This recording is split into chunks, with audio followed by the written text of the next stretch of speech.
ótima tarde, que seja um ótimo dia para o futebol cearense.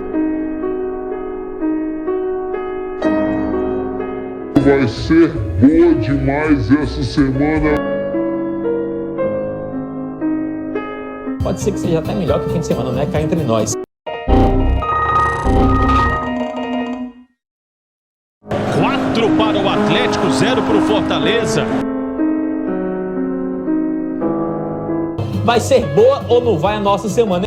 Vai ser boa ou não vai a nossa semana?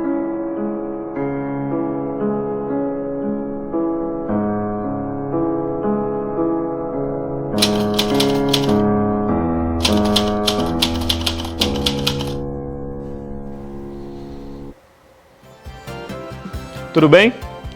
Tem que falar alguma coisa? Tudo bem nada, né? Tá nada bem. Mas é isso, vamos lá. A gente tem que frescar com a nossa cara, né? Senão vai ser só choro. Tem que rir pra não chorar. Então, vamos tirar o bom humor, o lado bom das coisas pra nos divertirmos. Afinal, segue a vida, segue o jogo. Fortaleza tá bem demais no Campeonato Brasileiro. O Ceará tem muito o que melhorar, tem um caminho para percorrer e ainda tem perspectiva de melhora sim. Teve derrota do Vozão, teve derrota feia do Leão e a gente vai destrinchar tudo o que aconteceu com um olhar exclusivo que você só vê aqui no nosso Globo Esporte. Então vamos começar a ver estas derrotas. A gente começa exatamente pela derrota do Alvinegro diante do Palmeiras dentro do Castelão. Mais um jogo em que o Ceará criou um monte de chance, perdeu um monte de chance, só que dessa vez também perdeu o jogo.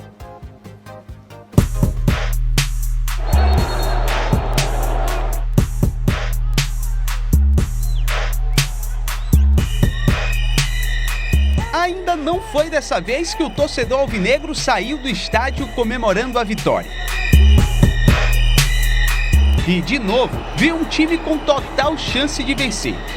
Se não fosse o goleiro Everton, o roteiro talvez tivesse sido diferente.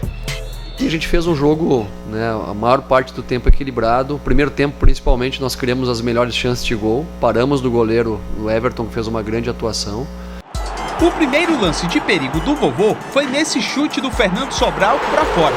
Primeira grande finalização do jogo. Sobral bateu de primeira, deu na cara dela. Porque os outros que foram em direção ao gol, o Everton foi muito bem. A jogada ensaiada do Ceará foi linda. Eric bateu no cantinho e o Everton se esticou todo para defender. Palma o Everton! A finalização do Vina tinha endereço certo. Everton! Goleiraço do Palmeiras, que defesa! E, infelizmente, o aproveitamento, uma vez mais, nos deixou numa condição de não fazermos os gols que desejávamos e mais distante da vitória. Principalmente quando o adversário chegou ao gol. Numa falta bem na entrada da área, o Zé Rafael bateu com perfeição, abrindo o placar para o Palmeiras. Golaço!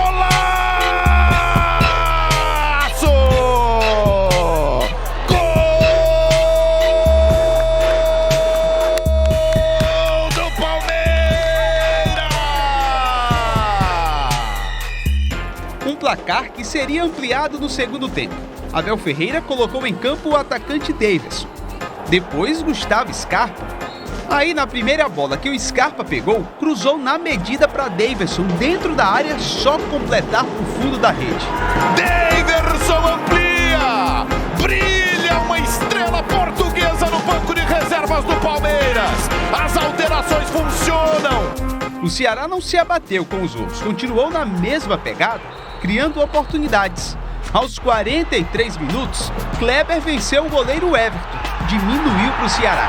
Gol de um time peitudo, organizado, que não larga. Eric pro Jorginho, Jorginho pro Kleber.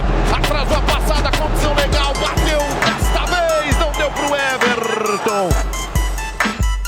E certamente, o torcedor alvinegro deve ter lembrado do jogo do último domingo, quando conseguiu reagir, marcando 2 gols nos últimos minutos. Jogo no último lance! Gabriel, o zagueirão, se aventurou no ataque! Faltava um. Seria um vale a pena ver de novo? Mas quem chegou a balançar a rede foi o Palmeiras com Gabriel Veron. Mas foi anulado.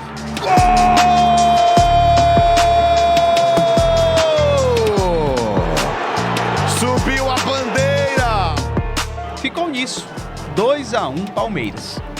O Ceará tentou, mas dessa vez não deu. E aí, nenhum ponto somado. E dessa forma, conheceu a terceira derrota sob o comando do técnico Thiago Nunes.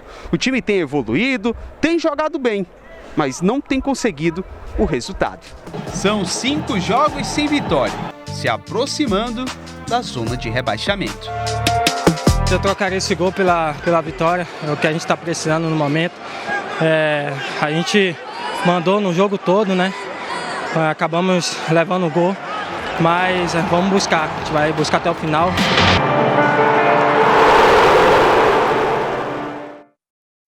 Daniel Rocha, tudo bem? Boa tarde, amigo. Não preciso nem responder se tá tudo bem, certo? Tudo mais ou menos, né? Terça-feira você falou no DR da semana que o time ideal do Ceará seria esse aí, com exceção do Gabriel Santos, que você não falou que ele devia ser titular, foi esse aí, mas não deu resultado mais uma vez. Exatamente. Muito boa tarde, Marcos. Apesar dos pesares, a você e todo mundo ligadinho com a gente aqui no GE.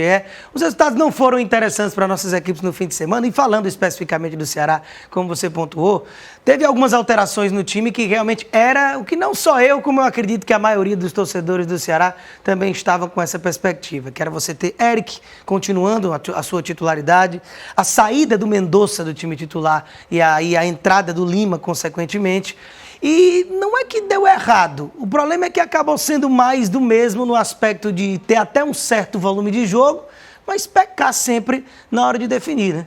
Mas chegou uma hora que não dá para se conformar só com um futebol jogado, tem que ter resultado. Com certeza absoluta. Essa hora já passou, inclusive, né? O Ceará, infelizmente, está vendo os jogos se passarem, inclusive a história de 2 jogos a menos, agora é apenas um que vai ser feito contra o Bahia, e já era sabido que um desses jogos, que era esse contra o Palmeiras, seria muito complicado, não dava para ficar se confiando nessa história de que tinha 6 pontos para disputar. O que precisa fazer é isso aí, ó, que o Clebão fez, enfim, né? Quando sai do banco, quando é titular, não tem conseguido fazer gol, mas aí entra no lugar, entrou até no lugar do Marlon, né? Foi uma alteração ofensiva do Thiago Nunes. Ousada. Deu certo, faz o gol, ainda tenta aquele abafa final, mas a verdade é que é muito pouco. O torcedor tem o direito de sair insatisfeito da Arena Castelão, porque não dá mais para ser isso aí que você estava pontuando. E que o próprio Thiago adora falar nas entrevistas, que foi tudo muito bem, se o time não está conseguindo vencer os jogos, né? Tem um lance específico que foi muito reclamado pelo Fernando Sobral nas redes sociais do volante do Ceará, que a gente separou aí para você. Aquele lance em que o Vina acaba dando um chute, o Everton faz uma defesaça, começa com esse passe do Sobral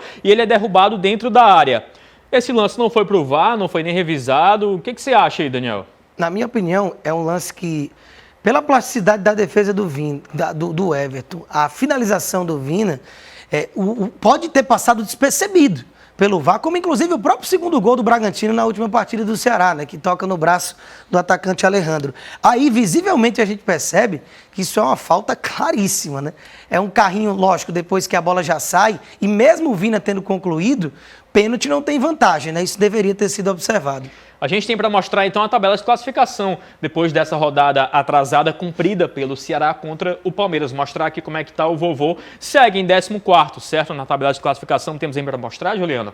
Agora sim, 31 pontos. E aí o que preocupa, ô Daniel, é a aproximação da zona de rebaixamento. No fim de semana o Ceará enfrenta o Juventude. E se perder e Santos e Bahia ganharem seus respectivos jogos, o Santos pega o América Mineiro e o Bahia pega a Chapecoense. Aí o Ceará entra de fato no Z4. Tem que ficar muito em alerta. Mas muito mesmo, né? Porque quando você entra, para sair é sempre mais complicado. Você conseguir jogar, mesmo que pressionado, antes de entrar nessa zona maldita aí que ninguém quer, isso facilita um pouco o desenvolvimento do seu futebol. A perna fica mais leve. Então passa a ser uma finalíssima e uma grande decisão contra o Juventude no fim de semana. É assunto nos próximos dias aqui no GE, em todas as nossas plataformas. Daqui a pouco a gente volta a conversar com o Daniel Rocha sobre o jogo do Fortaleza. Vamos falar já e ver já o outro jogo da semifinal da Copa do Brasil, envolvendo Atlético Paranaense e Flamengo lá na Arena da Baixada. Um jogo maluco em que teve de tudo e até gol no último, exatamente no último minuto. Uma semifinal precisa ter gols, emoção, polêmica, discussão, VAR, técnicos estressados, uma torcida barulhenta. Atlético Paranaense e Flamengo entregaram tudo isso. Foi um jogo disputado, brigado, mas com todos os principais lances sendo construídos pelo alto. Andrés Pereira, de longe, bateu a falta, que encontrou o zagueiro Léo Pereira. A bola foi pra lá e pra cá, até sobrar pro Thiago Maia.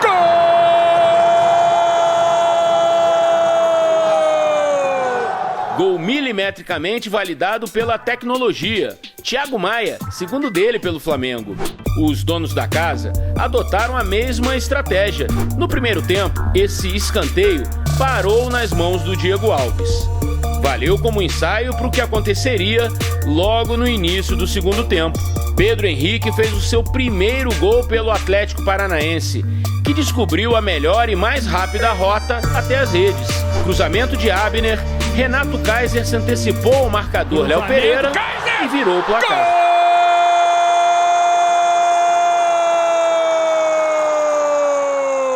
A Arena da Baixada, com quase 10 mil atleticanos, explodiu. O treinador Alberto Valentim quase decolou sem asas. Já Renato precisou mudar os planos de voo. Fez trocas no meio-campo e no ataque. Gabigol saiu machucado e igualou a sua pior sequência sem marcar pelo clube. São 7 jogos passando em branco. Eu não conheço um jogador no mundo que não fique alguns jogos sem fazer gol. O importante é a entrega que ele vem tendo e vem nos ajudando de uma forma ou de outra. O substituto Pedro retornou à equipe, que na verdade não criou lá muitas oportunidades durante toda a partida.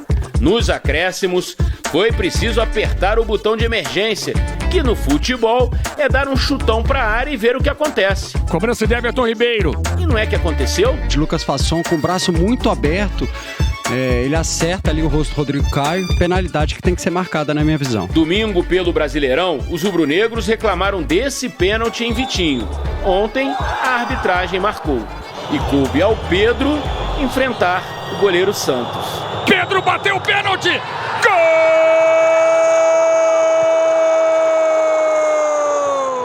Pela primeira vez nessa Copa do Brasil, o Flamengo não venceu e ainda sofreu gols.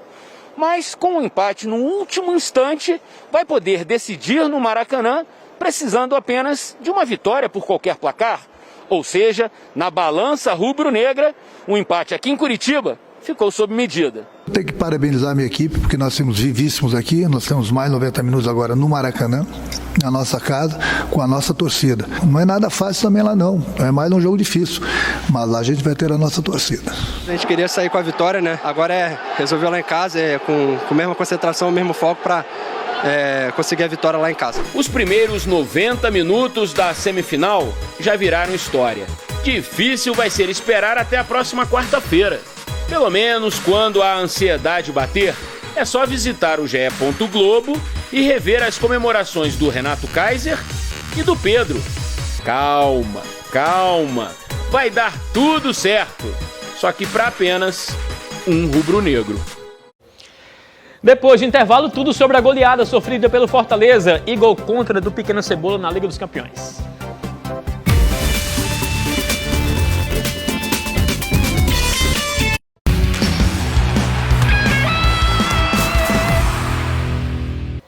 Hora de falar da primeira semifinal da Copa do Brasil envolvendo o Atlético Mineiro e Fortaleza. Aí você escolhe uma palavra para traduzir o que foi esse jogo. Apagão do Leão, atropelo do Galo, massacre. Foi uma noite para esquecer por parte do tricolor.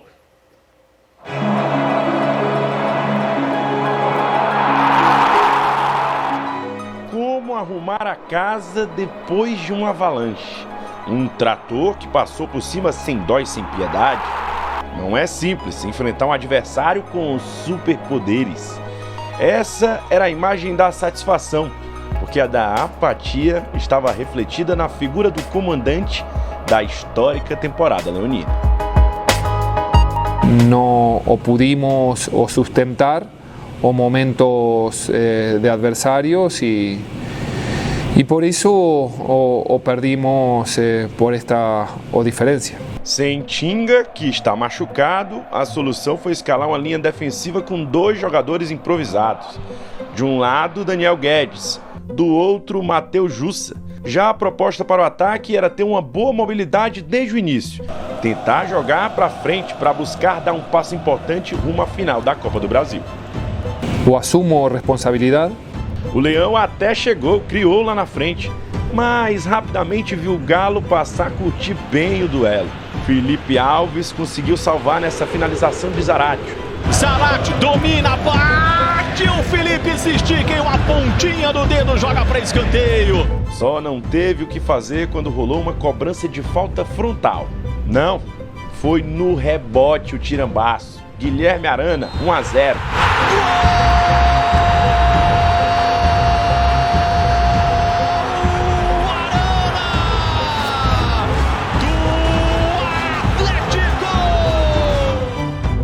O gol do Galo gerou indignação por parte do pessoal do Fortaleza, muita reclamação. A indicação dos leoninos é que o árbitro Braulio Machado teria apitado durante a jogada. É o que vocês viram, na verdade foi exatamente aquilo que vocês puderam presenciar. Ele, antes da bola já estar propriamente no gol, ele apita. Então o nosso goleiro para, nossa equipe para. Então foi um lance muito duvidoso, realmente. E não só aquele lance, mas em alguns outros lances também falta que ele não deu para a nossa equipe. Infelizmente, isso nos tirou um pouquinho da concentração. Analisei aqui por vários ângulos e a impressão que eu fiquei é que o apito foi depois que a bola entrou. Ele leva o apito à boca, depois que a bola entra, ele aponta para escanteio, a bola bate na rede, ele aponta para escanteio e aí apita dando escanteio. Quando percebe que a bola entrou, ele sinaliza e vira pro gol. Foram quase 3 minutos de bate-boca, com vários jogadores revoltados com a arbitragem. Um duro golpe também, sair atrás no placar, fora de casa, antes dos 20 minutos de partida. Perdeu o foco depois do primeiro gol, muito nítido. Eu acho que antes da gente tomar o primeiro gol, o jogo estava muito equilibrado. Sabíamos que ia ser um jogo muito difícil. Claro que falhamos muito, mas o cidadão ali precisa ser homem. Eu acho que ele não foi homem o suficiente para assumir o erro dele. Pelo menos falar que ele apitou antes do Arana dominar a bola. Não demorou para o Galo chegar ao segundo. Na bola aérea, o experiente e especialista Hever mandou para dentro.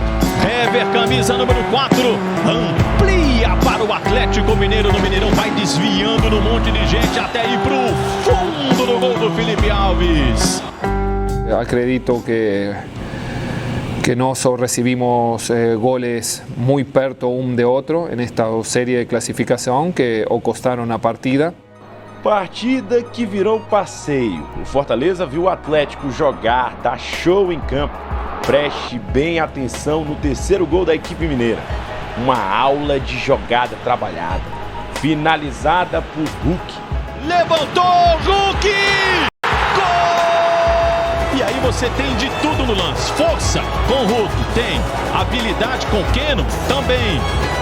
Categoria, bota no combo e visão de jogo.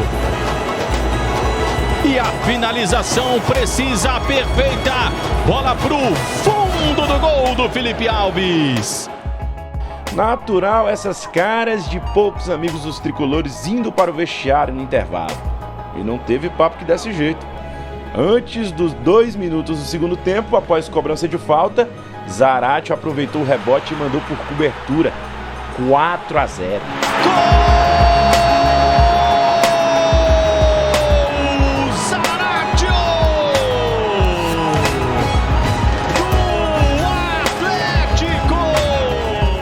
Uma vantagem significativa, a gente não pode esquecer disso, mas a gente sabe que da mesma maneira que nós fizemos aqui esse jogo, um grande jogo, eles podem fazer lá. A etapa final do jogo do Mineirão só não foi perfeita também para o Atlético porque o time perdeu boas chances para aniquilar de vez o confronto. E ainda teve Hulk saindo com muitas dores na mão. Ao Fortaleza, pouco adiantou mexer, tentar algo diferente. Foi, sem dúvidas, a pior derrota nesses 5 meses sob o comando do argentino Juan Pablo Vojvoda. A goleada sofrida, a atuação ruim após perder a concentração aqui no Mineirão. Agora o time volta a pensar no Campeonato Brasileiro. uma competição onde o clube tem boas possibilidades de atingir o objetivo da Libertadores. O treinador só espera que a noite de ontem tenha sido apenas uma pequena dor de cabeça, mesmo que essa imagem não diga muito isso. Era noite de semifinal da Copa do Brasil, noite de apagão tricolor e muita indignação com a arbitragem. Perdemos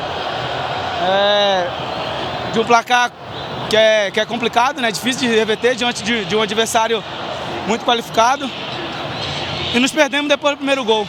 Depois do primeiro gol, acho que a equipe se desconcentrou, coisa que não devia, mas aquele cidadão ali de amarelo, grande parte desse resultado passa por ele, porque eu só quero que depois ele coloque lá na súmula que ele apitou antes do gol do Arana.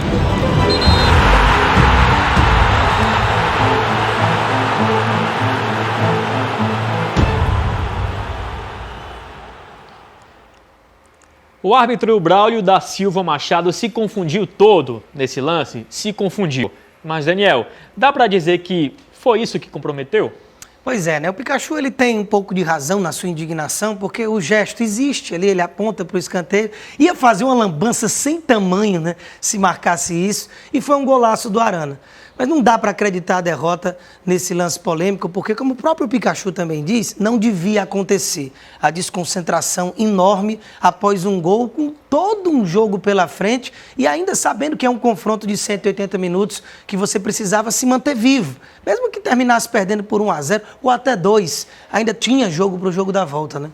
Os desfalques pesaram demais, né, Daniel? Principalmente do Tinga de última hora. Demais, porque o Benevenuto, apesar de, para mim, ser o principal zagueiro dessa trinca aí que o Vojvoda utiliza, ele já está acostumado a não atuar na competição, né? E o Fortaleza vem desde o início, passando por quem vem, sem o Benevenuto. Agora, a ausência do Tinga, ainda mais de última hora, sem ser algo previsto, eu diria que até sem ser algo treinado durante a preparação para o jogo, acaba tendo um peso. Daniel Guedes... Não achei que o Daniel Guedes entrou mal, mas de qualquer forma não tem aquela pegada, o ritmo de jogo, entra ligado como o Tinga entra, realmente é muito complicado.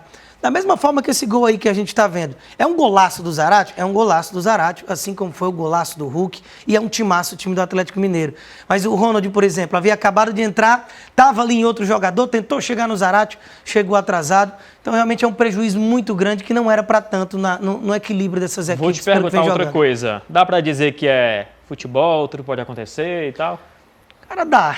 Não sou nem doido de dizer aqui que não dá e a gente tem uma grande surpresa e vira meme depois, né? Pra que tenha, né? E tomara que dê, né? O Fortaleza tem que fazer só 5 gols de diferença para avançar direto sem passar pelos pênaltis. Inclusive, eu pouparia para focar no brasileiro. Tá dito então, a opinião de Daniel Rocha aqui no GE. Perdeu? Quer rever alguma coisa? Vai lá.